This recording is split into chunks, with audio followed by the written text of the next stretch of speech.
आजकल बच्चों में जो बरसात का सीज़न चल रहा है उसमें सबसे ज़्यादा जो बीमारी हो रही है वो खांसी जुकाम होती है। खांसी जुकाम बच्चों में मौसम के बदलाव से भी होती है और घर वालों के जो 1 साल से छोटे बच्चे हैं उनके बार बार मुंह लगाने से भी होती है, क्योंकि ये ड्रॉपलेट इन्फेक्शन होता है, मुंह लगाने से फैलता है।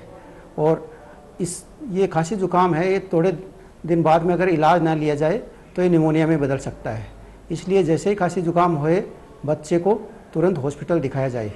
अभी जो बचाव के साधन है कि एक तो कोई भी परिवार का छोटा बच्चा बड़ा आदमी बच्चे के मुंह न लगाए, दूसरा एसी कूलर के सामने बच्चे को सीधा ना सुलाएं, एसी का टेम्परेचर 25 डिग्री से 27 डिग्री रखें, और अगर टेम्परेचर एसी का कम रखते हैं तो बच्चे को ढक के रखें। दूसरा, बच्चे को गंदे पानी में गीली मिट्टी में न खेलने दें, और जैसे ही खांसी जुकाम हो जाए तुरंत चिकित्सक से सलाह लें।